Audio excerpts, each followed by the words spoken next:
নমস্কাৰ, মই এষ্ট্ৰলজাৰ অপূৰ্বজনক দত্ত আৰু আপোনালোকলৈ লৈ আহিছোঁ 4 আগষ্ট দেওবাৰ ৰাশিফল।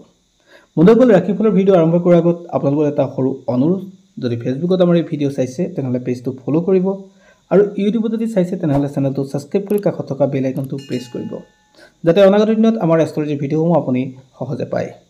আৰু এই ভিডিঅ' যদি ভাল পাইছে তেনেহ'লে লাইক কৰিব, কমেণ্ট কৰিব আৰু বিভিন্ন জনলৈ শ্বেয়াৰ কৰি সকলোকে উপকৃত কৰিব। আৰু বন্ধুসকল, এতিয়া আহিছোঁ ৰাশিফলৰ পৰৱৰ্তী অংশলৈ। আজি হ'ল 4 আগষ্ট 2024 দেওবাৰ। অসমীয়া লেখেৰে আজি শাওণ মাহৰ 19 দিন। আজি সূৰ্যোদয় 4:52 ৰাতিপুৱা আৰু সূৰ্যাস্ত সন্ধিয়া 6:04। আজি তিথি হ'ল অমাৱস্যা তিথি। নক্ষত্ৰ পুষ্য নক্ষত্ৰ, যোগ অচিক আৰু কৰ্ণ হ'ল নাগকৰণ। আজি যদি কোনো শিশুৰ জন্ম হয় তেওঁৰ ৰাশি হ'ব কৰ্কট ৰাশি, বিপ্ৰবৰ্ণ দেৱগণ। আৰু আইতৃটো হ'লে আজি হ'ব সাদিনীয়া কান্তা যোগ। বন্ধুসকল, এতিয়া আহিছোঁ ৰাশিফলৰ পৰৱৰ্তী অৰ্থাৎ মূল অংশলৈ।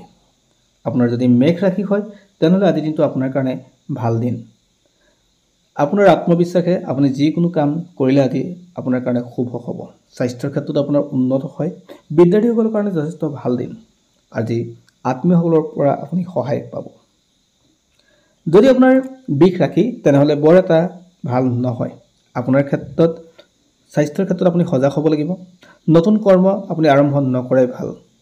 আপুনি স্বাস্থ্যৰ ক্ষেত্ৰৰ লগতে আৰ্থিক দিশটো অলপ গুৰুত্ব দিব লাগিব। আজি আপোনাৰ কাৰণে বৰ এটা পজিটিভ নহয়। যদি আপোনাৰ মিথুন ৰাশি হয় তেনেহ'লে আজি দিনটো আপোনাৰ কাৰণে ভাল দিন।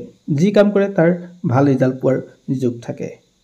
আজি যদি আপুনি আন মানুহৰ উপদেশ মানি যদি কাম কৰে তেনেহ'লে আজি আপোনাৰ কাৰণে ভাল দিন। আজি স্বাস্থ্যৰ ক্ষেত্ৰত আপোনাৰ পজিটিভ, আৰ্থিক দিশটোও আপোনাৰ পজিটিভ। আজি নতুন কাম আপুনি আৰম্ভ কৰিব পাৰে। অৰ্থাৎ আকৌ কৈছোঁ, আপুনি আন মানুহৰ পৰামৰ্শ ল'ব পাৰিলে আজিৰ দিনটো আৰু ভাল হ'ব। যদি আপোনাৰ কৰ্কট ৰাশি, বিশেষকৈ আপোনাৰ বুকুৰ বিষে আজি দিনটো সমস্যাত পেলাব। ঘৰুৱা অশান্তিবোৰ আপোনাৰ বৃদ্ধি পাব। আপুনি কথা কওঁতেও সাৱধান। প্ৰেম প্ৰণয় অৰ্থাৎ প্ৰেমিক প্ৰেমিকাৰ ক্ষেত্ৰত আজি বৰ এটা পজিটিভ নাথাকে। বিবাহৰ আলোচনা আজি নকৰাই ভাল। আৰু নতুন কাম আপুনি আৰম্ভ নকৰিব। যদি আপোনাৰ সিংহ ৰাশি তেনেহ'লে আজি অলপ প্ৰয়োজনতকৈ বেছি কষ্ট কৰিব লাগিব। স্বাস্থ্যৰ ক্ষেত্ৰত অলপ সজাগ হোৱাৰ দৰকাৰ। ব্যৱসায় বাণিজ্যত নতুন ইনভেষ্ট নকৰাই ভাল। আজি ৰাজহুৱাভাৱে ক'ৰবাত অপমানিত হোৱাৰ যোগ থাকে। গতিকে নতুন কামৰ আপুনি হাতত নল'ব আজি।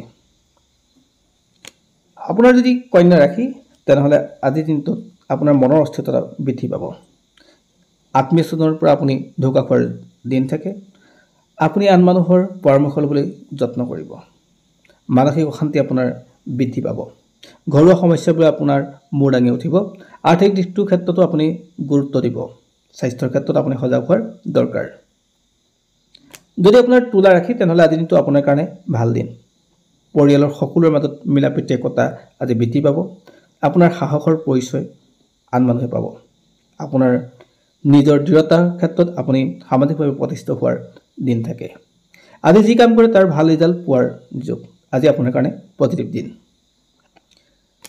যদি আপোনাৰ বৃশ্চিক ৰাশি তেনেহ'লে অপেক্ষা কৰাৰ দিন। আপুনি যি কাম কৰে তাৰ ভাল ৰিজাল্টলৈ আজি অপেক্ষা কৰিবই লাগিব। আজি আপুনি কষ্ট কৰিব লাগিব প্ৰয়োজনতকৈ বেছি। আন মানুহৰ সহায় ল'ব। আৰু বিদ্যাৰ্থীসকলৰ কাৰণে বৰ এটা ঠিক নাথাকে। স্বাস্থ্যৰ ক্ষেত্ৰত বা আৰ্থিক দিশত আপুনি অলপ গুৰুত্ব দিয়াৰ জৰুৰী। যদি আপোনাৰ ধনু ৰাশি তেনেহ'লে আজি দিনটো আপোনাৰ কাৰণে ভাল দিন। আপুনি যি কাম কৰে তাৰ ভাল ৰিজাল্ট পাব। আত্মীয়স্বজনৰ পৰা আপুনি সহায় পাব। বন্ধুবৰ্গৰ পৰা আপুনি সহায় পাব। আজি আপুনি কৰা কামৰ ভাল সফল হ'ব বা ভাল ৰিজাল্ট পাব। আজি আপুনি সকলো ক্ষেত্ৰতে আপোনাৰ মান মৰ্যাদা বৃদ্ধি হোৱাৰ যোগ থাকে। নতুন কাম আপুনি আৰম্ভ কৰিব পাৰে। যদি আপোনাৰ মকৰ ৰাশি তেনেহ'লে বৰ এটা ঠিক নাথাকে। প্ৰেম ভালপোৱা প্ৰণয় এইবিলাকত আপুনি অলপ সজাগ হোৱাৰ দৰকাৰ। স্বাস্থ্যৰ ক্ষেত্ৰতো আপুনি সজাগ হ'ব লাগিব। আজি নতুন কাম আপুনি আৰম্ভ নকৰিব। যদি আপোনাৰ কুম্ভ ৰাশি, আপুনি আৰ্থিক দিশত অলপ গুৰুত্ব দিব। এলাহ ভাৱ ত্যাগ কৰিব। আত্মীয়স্বজনৰ পৰা আপুনি সহায় পোৱাৰ যোগ থাকে। বিদ্যাৰ্থীসকল অলপ ব্যস্ত হ'ব লাগিব। আজি বৰ এটা ঠিক নাথাকে আৰ্থিক দিশত। আজি আপুনি সকলো ক্ষেত্ৰতে গুৰুত্ব দিব লাগিব।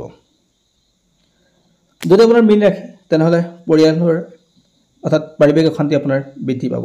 স্বাস্থ্যৰ ক্ষেত্ৰত আপুনি সজাগ হোৱা দৰকাৰ। আপোনাৰ ভৰি হাত বা আঁঠুৰ বিষয়ে আপোনাক দিগদাৰ দিব। আজি নতুন কাম আপুনি আৰম্ভ নকৰিলে ভাল। স্বাস্থ্যৰ ক্ষেত্ৰত অলপ গুৰুত্ব দিলে যথেষ্ট ভাল হ'ব। ধন্যবাদ সকলোলৈ।